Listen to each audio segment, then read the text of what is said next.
Welcome to Concussion, the podcast that dives deep into the world of brain trauma, breakthrough treatments, and inspiring recovery stories. I'm Travis. And I'm Abby.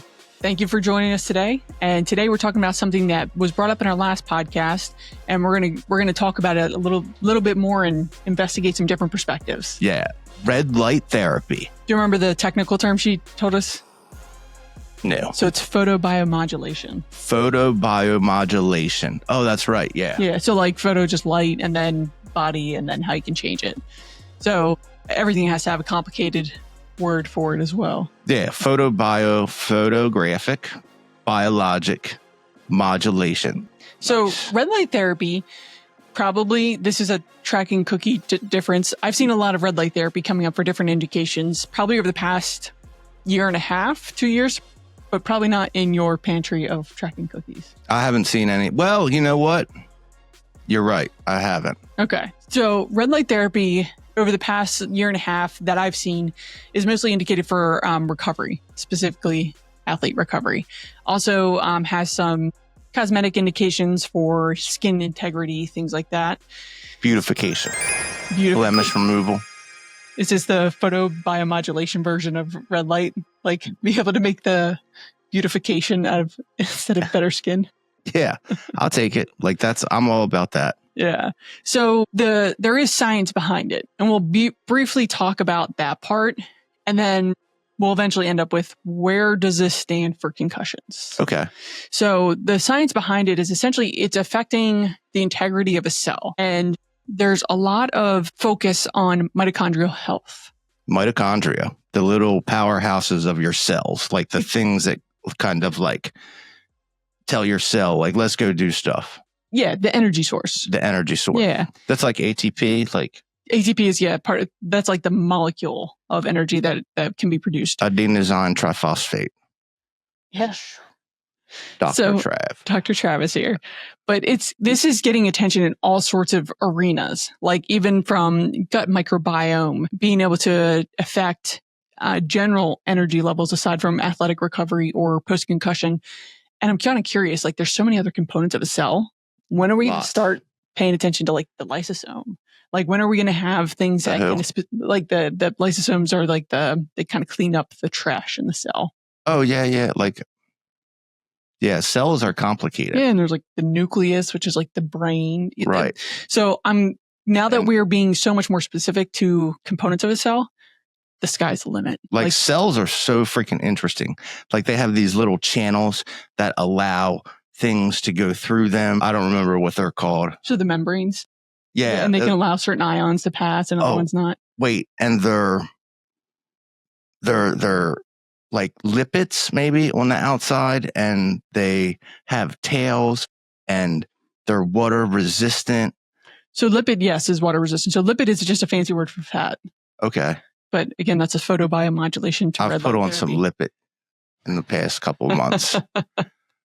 Yeah. So there's different levels of permeability. So like how easy is it to let things in? And lipids are a little bit harder to penetrate for certain molecules in a cell. And your mitochondria is in the cell. It's in the cell. It's like it's like part of that, like part of how your cell works. Exactly. And red light therapy, it like helps with the mitochondria. Yes. Like so it's like a energy drink for mitochondria. Like it's like a monster. So the idea is that it can increase the ATP production. Like you said, like the ATP is the energy go-getter. And mitochondria produce that. So it's thought to enhance how much ATP can be produced through the mitochondria. So when your ATP runs out, that's like when your muscles start to like hurt and burn and fatigue, when you just don't have that much energy left. Another way to say that would be once all the ATP is used up, then you come into some compensatory mechanisms where the cell has to use other things for energy that you don't want it to. And that could be what you're thinking of in terms of like that muscle cramping or fatigue that leads to less desirable outcomes. I gotcha. So you'll want your body to use ATP as your energy source. So it's like if you're doing reps in the gym and you're curling like 45 pounds and you're on your 30th rep, your ATP is all used up. And you just can't do it no more. So the idea behind using red light therapy is it can theoretically reduce inflammation, and that would expedite recovery after something like that, after a lot of athletic exertion. It boosts it faster. Yeah, it allows your body to recover from that inflammatory response faster. Okay. The other side of that is also in the healing phases. So particularly for chronic wounds. And once a wound is new, it has your immune system's response. And it's kind of every resource that your immune system has through your lymphatic system goes to that area where there's that new wound. But a wound can become chronic and it doesn't get that same attention from your body. So the idea behind the red light therapy for wounds is stimulating a higher level of mitochondrial response. So there's more energy and attention to the area to stimulate healing.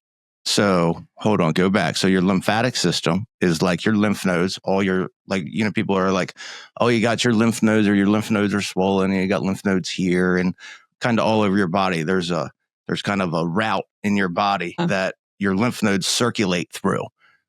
And the mitochondria says, come here more, draw attention. Direct more traffic from the lymphatic circle of blood to that specific area. Yes, to allow the cells to heal.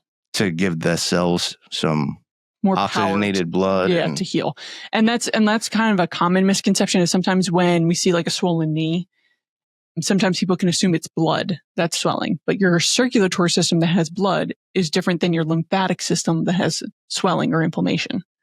So as you explained, it's like a network through the body, but they're two separate networks of fluid, not the same. Correct. So the idea of promoting healing in that way is providing more resources for cells to be able to heal faster and have more energy to do so through the ATP growth or the ATP supplementation. So that's kind of where red light therapy has gotten its first stance. So for recovery after some sort of athletic exertion, energy levels, wound healing, and the thought is that it can help cell regeneration. So if we take that into the context of concussion, the assumption is we need cells to regenerate and heal faster. We need more neurotransmitter communication. We need that neurogenesis. So should red light therapy be used in that?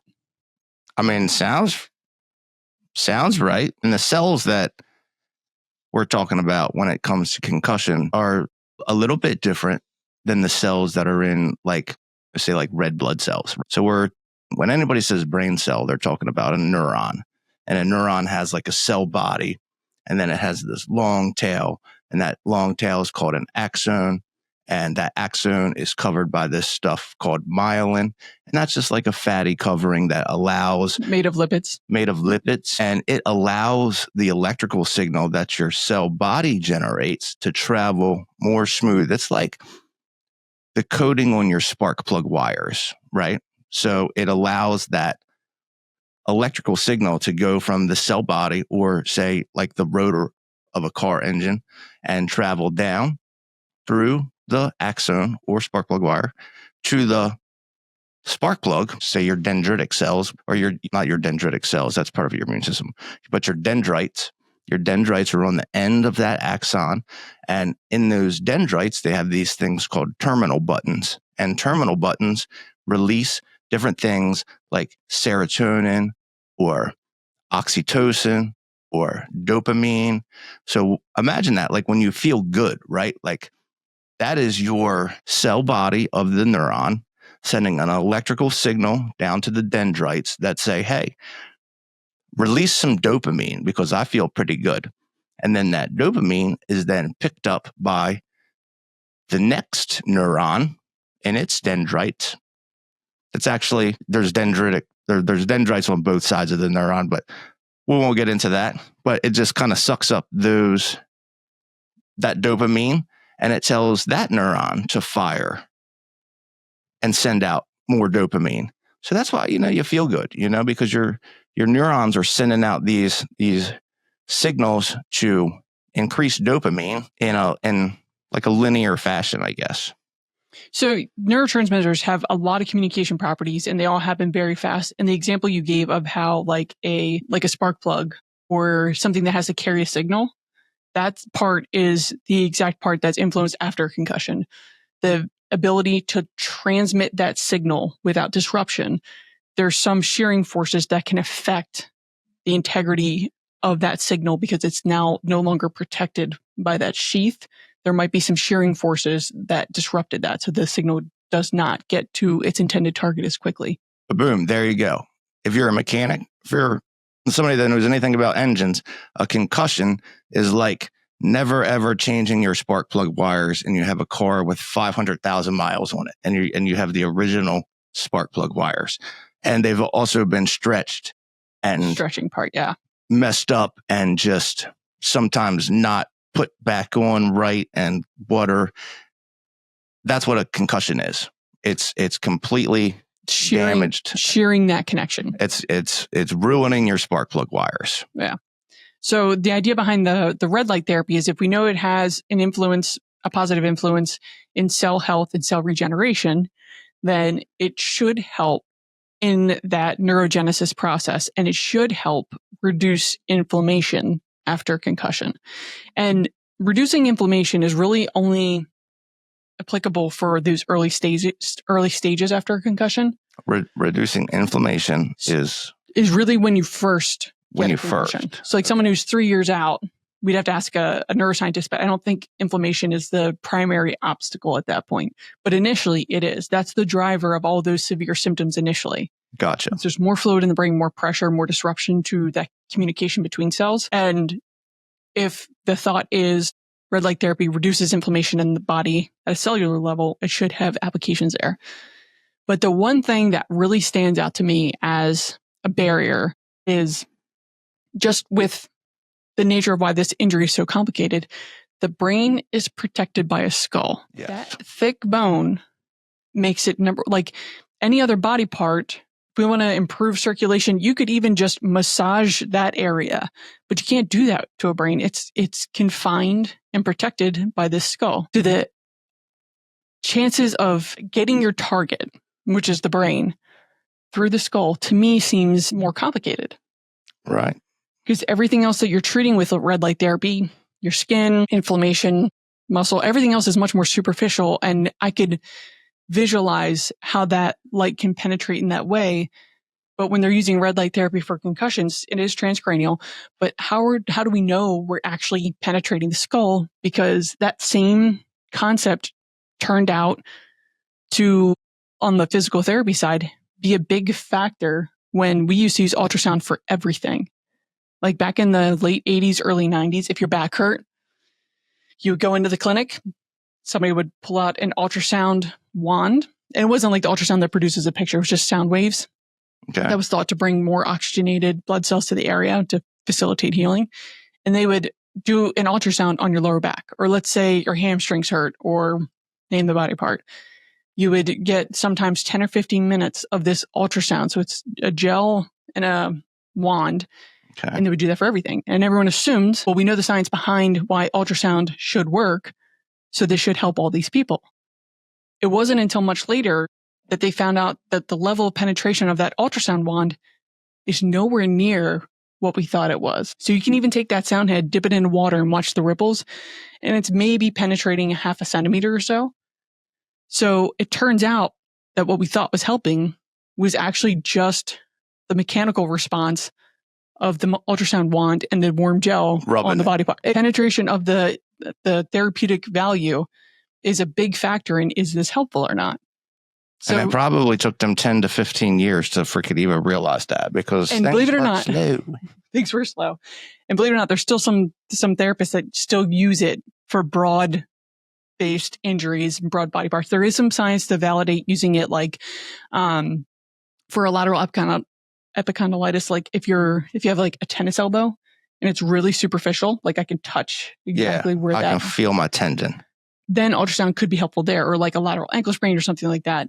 There is some evidence of it there, but there's still some therapists that maybe got their license back when ultrasound was assumed to be the cure-all that are still using it. Okay, all that just to kind of bring up the idea of, does that red light therapy penetrate the skull? We don't know. So that's why there has to be studies done. So like the science can be accepted. Like it can be known that red light therapy has these influences, but the halting point is, does research validate that it's helpful for everyone to use it? Is it something that should be recommended? And it's going to take us 15 years to learn that. So there has been some studies done. I brought a couple of them. So, and again, my search is limited to what I have access through from my professional organization database. So if you're listening to this podcast and you know of a study that validates it in a different way than we're discussing, please send it along. We'll review it, discuss it, just because that's really important to make sure we're getting many different perspectives involved. Yeah, leave it in the comment section. We'd love to see that. And we'll put the citations in for the articles that we're going to cover. But we're just going to go through 3 of them because it can be exhausting to go through all of them. But I picked ones that are all different types of studies. Okay. Is this like PubMed stuff? Kind of. Okay. Kind of. Same idea of like reviewing formal research that's been conducted, not like what the internet says when you're... So like if you go on a website of a place that does red light therapy, you're only going to see those good stuff, those scientific principles without it actually being studied on individuals in that specific population. I gotcha. Right. So we're looking at specifically post-concussion. So the 3 that I found are all recent, obviously, because this is new. Yeah.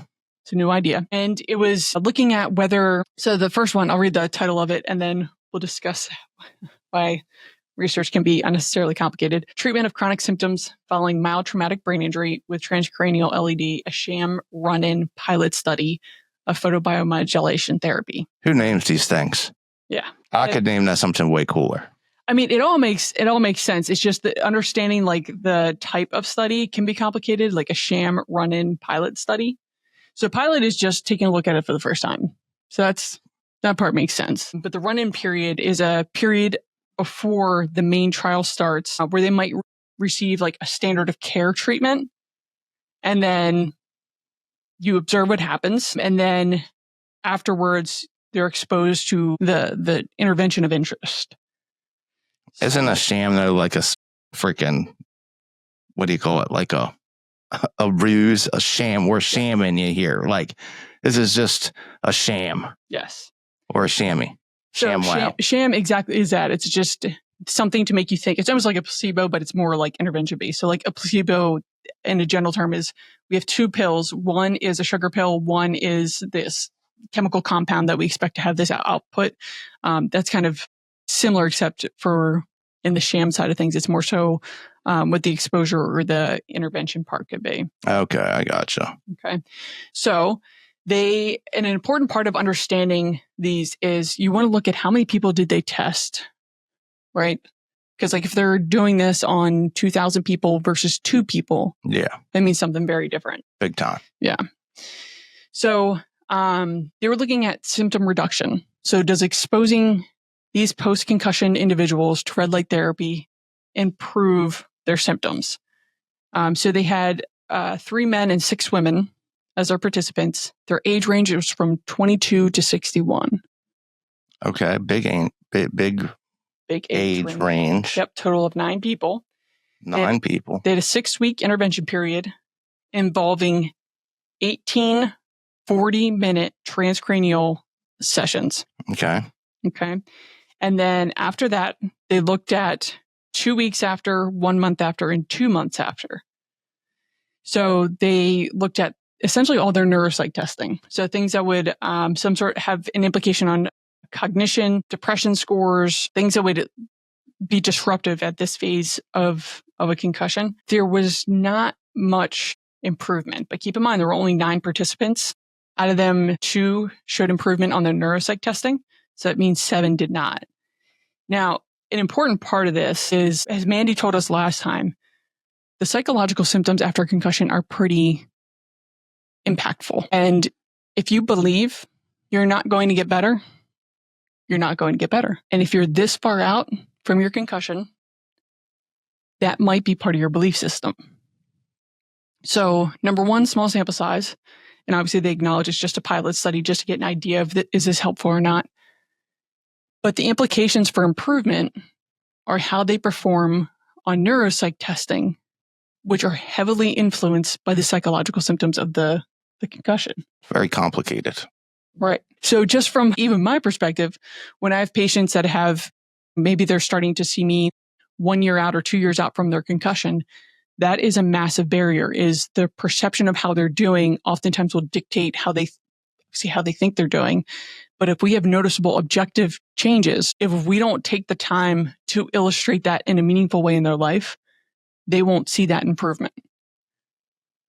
Say that one more time. So if they've been suffering with these symptoms for sometimes a year, 2 years, I've had even longer periods of time than that before they start the rehab process, their belief system, the psychological influence, is a bigger determining factor of their perceived level of recovery than the objective level of recovery. Say, for instance, we have a standardized test that we know is reliable. It's been validated in research. It's effective for assessing what we think it's going to assess. Let's say something like balance, and that affects their ability to go for a hike, play with their kids, be involved in sports.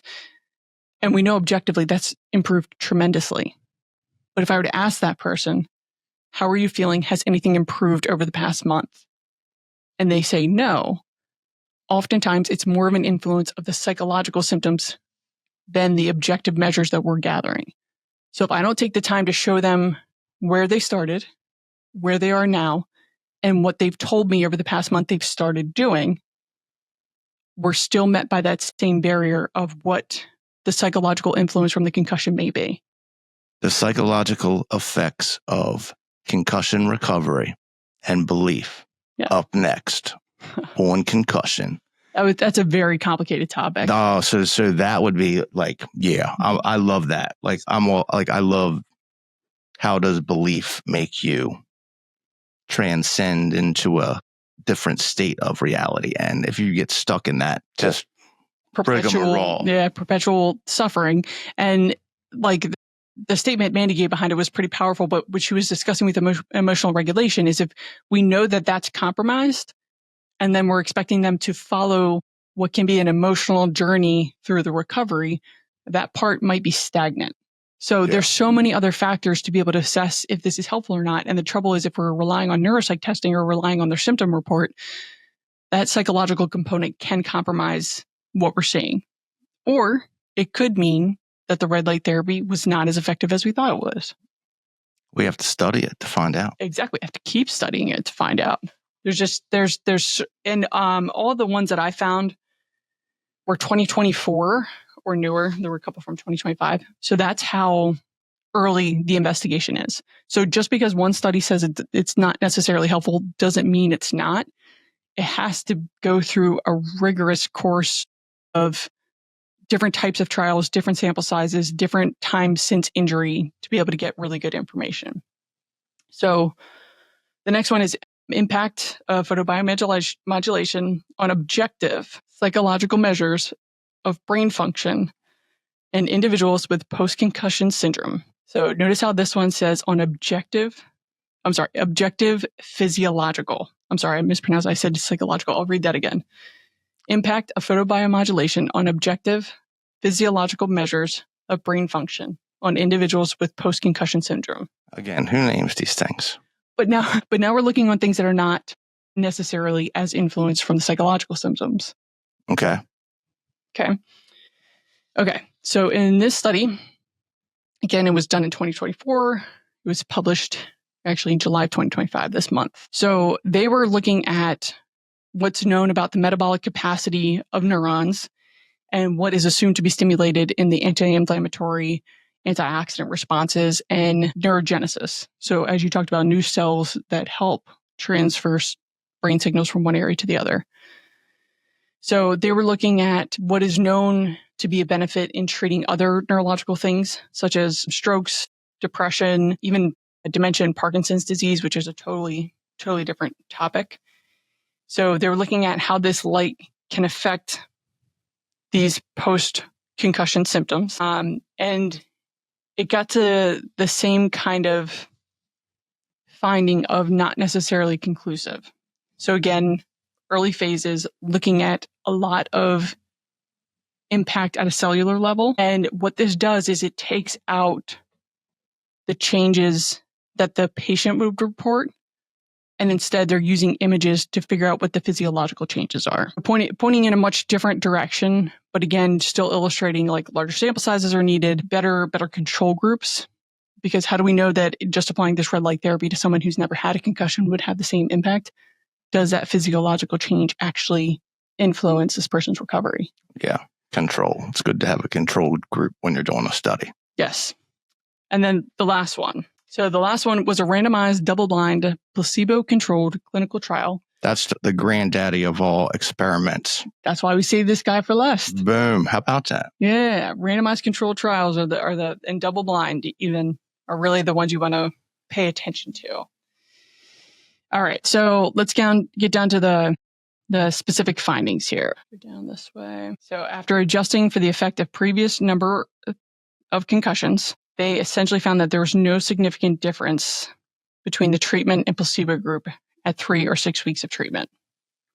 So despite showing promise in previous investigations, our study did not show the benefit over the placebo in patients experiencing persistent post-concussion symptoms. Okay. And that's just one study. Yeah, I mean, that's the study. That's like the study, though. Like, that's the granddaddy of. But then again, there's also granddaddy of studies that show faster healing times when they're being exposed to that.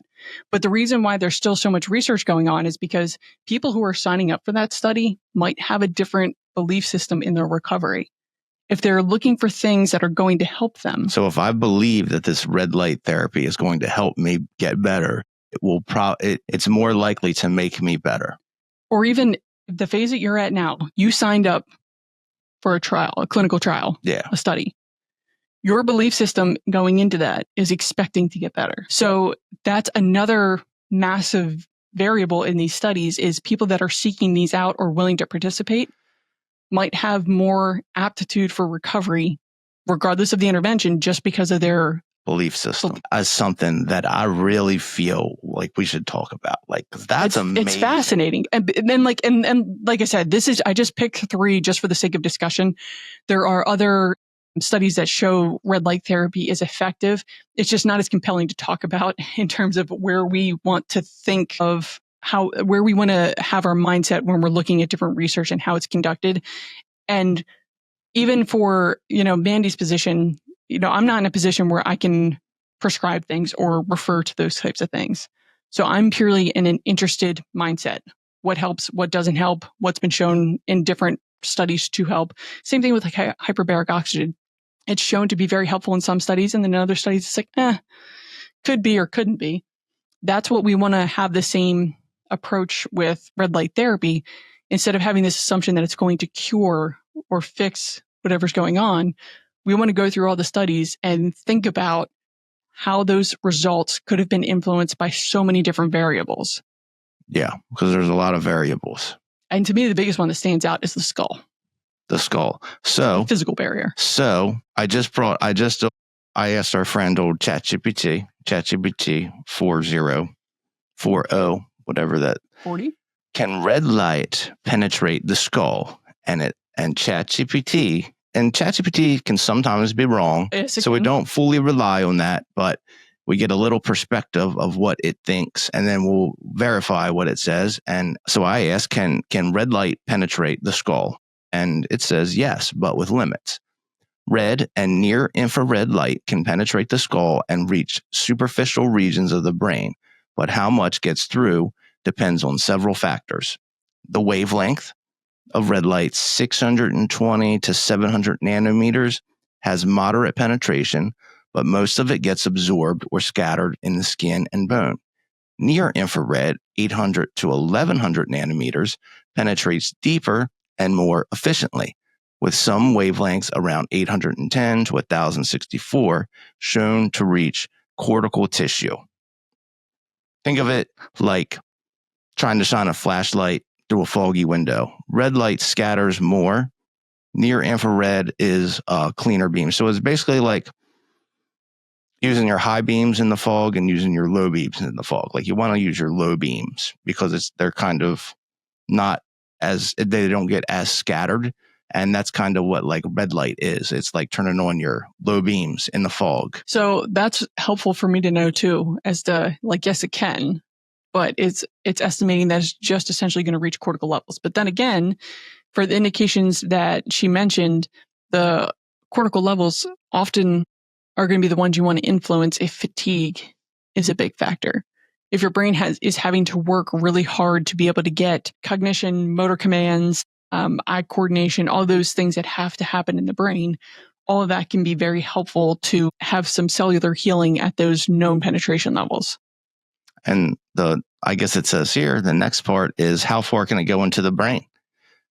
It's enough to reach the prefrontal cortex. That's like the outer layer of your brain. That's like the part that when you think of a brain, like that's what you think of, like the folds and the little lines going through and the brain-like thing that you picture. Like that's the prefrontal cortex. That's a section of that.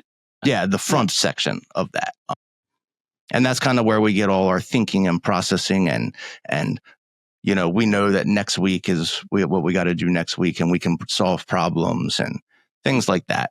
So I guess that ChatGPT right now is saying that it can get into that. It can get into your motor cortex, and we've talked about that before, and possibly deeper regions with reflection and refraction effects. But attenuation increases exponentially. So this is another example of the science is backed up. Like in order to reach that, there had to be a lot of understanding and out of human experiments to be able to understand that, because knowing that something can have this effect, but does that effect reach the functional result that we're looking for is really important. Yeah. So let me think of another way to do this. So several years ago, probably about 5 years ago, I had a patient who was far out from his concussion, had been through traditional PT, and then saw a concussion specialist, was rerouted to, I know you did physical therapy before, but you need to go do this kind of concussion-specific physical therapy. And as you can imagine, the psychological effects, emotional regulation that he had to become accustomed to was a very deep hole to get out of. And we were making objective improvements, things were coming along, but still that the way he saw himself was still affected by all those psychological components. And then his wife had a baby, and things changed for him drastically. After the baby. Yes. Yeah. So we can imagine that changes how he sees himself. He now has a much more important role. Somebody's depending on him. There's probably a heck of a lot more dopamine response. Yeah. He's got a child. And serotonin and oxytocin. So we know that there's some science there as to why. But does that mean everyone that's had a concussion and still has symptoms 5 years out needs to have a baby? I wouldn't recommend it. I mean, exactly. I love babies. Babies are great. But it just means that the solution is not uniform. The same for everybody. Right. Like just because something helps somebody and we know that scientifically there's basis for it, it doesn't mean that that's now the solution. Right. If you get a concussion, it's not recommended to like a baby is going to fix it. Just like maybe this specific therapy wouldn't work for you because who knows what you've been through in life and your belief system. So that's an important consideration with all these things that do help. Now, that's an extreme example just to paint the picture that we know, obviously, the solution for everybody is not to have a baby to fix your concussion. It does give you purpose, though. But that doesn't mean if you're 17 years old, right now, that's the solution for you. But that's, like I said, that's just an example to kind of help illustrate what we're after here, that not what helps somebody in a specific way doesn't mean it's going to be the solution for everybody. So there's a lot more research that's being done on this red light therapy specifically, because I remember even more recently, cold plunging was the thing. Do you remember that? Everybody was cold plunging. And all it did cold shower was make them cold. So all those physiological effects that could be justified through science weren't necessarily extrapolated out when we looked at a large group of people, those who were cold plunging and those who were not. Did you ever do that? Do you get like ice cold showers? No, you don't do. So I actually in the summertime, like every shower I get is like all the way on cold, like the coldest. So I don't know. I like it. Okay. I mean, I don't think it helps me or does anything. Well, that's the difference, is like something you enjoy versus something that's therapeutic, you know? Yeah. But that's just an example of like how we have to be so skeptical as to what we relay to patients, because until there's something, like you mentioned, a randomized controlled trial, double blind, something that shows us this is in fact helpful, we could be spinning their wheels, doing all these other things that happen to help some people. But not everybody. We don't have anything to rely on that this will help you. And even the most validated interventions, it won't help everybody. Right. Almost like that's the reason it takes 10 to 15 years to get that definitive, like this will help everybody. Well, that 10 to 15 years is even after you have that definitive, this will help everybody. Oh, for it to reach people. Oh, so even after you know. Even after you know, it's taking over a decade and a half for it to change what the recommendations are from the healthcare industry. That's crazy. Yeah. So that's not even the investigation time frame. So you could spend 30 years studying something and then you land on this granddaddy of all research. We know for certain this helps. From that point, it takes over a decade and a half for it to change what we do. Unless you're listening to this podcast and subscribed, because we're bringing you the latest up-to-date information on concussions. And so far, we have it. All we've done is share how to scrutinize research. Yes. Just to be a more critical thinker about it, because in this, if you're in this situation in a post-concussion phase, anything that will help you want to try. Red light therapy has helped some patients. It might be something you want to try. We cannot recommend or recommend against it. But all we're doing is just discussing, if it weren't to help you, there's so many other factors that go into these studies that say it may help you. And your doctor is going to be the only one that's going to help guide you through that, because they know all the factors that you have coming into this. They might even know you have contraindications to exposure to red light therapy, in which case it would not be good for you. Contraindications. So do you know what that means? No. Contra is a video game. Oh, really? Back in the 80s, yeah. What kind of video game was it? Up, down, left, right, A, B, start. That was Contra? So that was the code to get 30 men. To get 30 men. You pressed that in when you started playing at the loading screen, and it was like a cheat code, and it got you 30 men. Now, everybody knows that. Not everybody. How did you come across that cheat code? At lunch table. When I was in who figured that out? Who put in these series of, and who knows if that entire series was necessary? What if it was just the first 2 buttons that you pushed, but everyone was saying that the cheat code was all 16 buttons that you pushed, and the other 14 didn't matter? Was that how many it was? I don't know. I was just guessing. Go ahead. I'll count. Up, down, left, right, A, B, start. Okay. 13. 13. It's a little shy there. Anyway. Worked. But that worked. Well, how do you know that just the first 4 didn't work? I don't know that. I'd have to get a Nintendo. A control trial on that. We should. Does anybody have a Nintendo out there? So this is old school Nintendo? Oh, yeah. This is like when I was a kid. I still ask my mom where my Nintendo is. I'm like, what'd you ever do with my Nintendo? And what'd she say? She's like, Travis, that was like over 35 years ago. I don't know. And I'm like, sold at a yard sale? I don't know what happened. I'm still looking for it. I mean, if you find it, that would sell for a lot of money at a yard sale. Oh, yeah. I wouldn't sell it. Whenever they do yard sales in my neighborhood, people come through and say, do you have any old electronics or video games? Nintendo.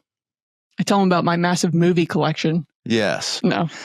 So if you do find it, let me know. So Contra, you could do that code to get 30 extra men, but what was the purpose of the game? Oh, it was like you're this, there's these aliens that have taken over planet Earth, I guess. And you're this like war guy. And you have to get to the main alien and kill him. Okay. And it's so cool. That's a cool game. Okay. That was one of my favorites as a kid.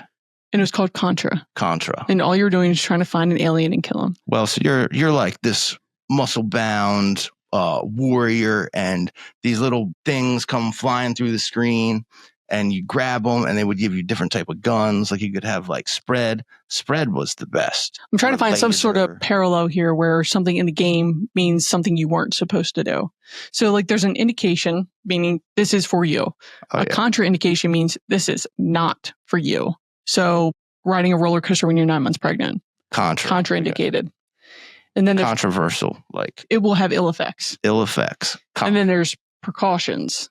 So precautions are things that you need to consider. So I'd say like a precaution would be if somebody is probably 3 months pregnant, and it probably shouldn't do that, but there's no science to say it will be harmful if you do. Gotcha. So those are indications, contraindications, and precautions. Gotcha. Yeah. So all that's just kind of goes through everything from a treatment, a procedure, anything along those lines. We'll use those terms. Cool. Yep. So that's our experience of scrutinizing science for concussion interventions. Yeah. And the whole concept behind red light therapy is just very fascinating to be able to influence the mitochondria and ATP production. And I'm kind of curious where things are going to go with understanding other components of the cell. And like I said, the gut health the individuals studying gut health, gut permeability, leaky gut, all that. I think they have been the masterminds behind scientists taking a step back and looking at things at a more biological level, like the permeability of cells, the communication between cells, the strength of cells. So there might be a lot more to come after we study the mitochondria very well to understand everything that influences it. And then maybe we'll start to understand the influence of other areas of the cell. Yeah. Thank you. Mitochondria, red light. We'll see. We'll see. But yeah, thank you all for joining us, and we'll catch you next time. Yeah. Thanks, everybody. Like I said, if you have any experience with red light therapy, leave a comment, share it with somebody that you may think needs it. We'd love to hear we'd love to get some more specific data on that. So if you've done red light therapy and it hasn't worked, let us know. If you've done it and it's worked, let us know. And then maybe we can talk about belief systems on a future episode. That sounds like that's going to be Travis's next episode, is belief systems after concussion. That's great. That sounds great. Yeah. I'm all about that.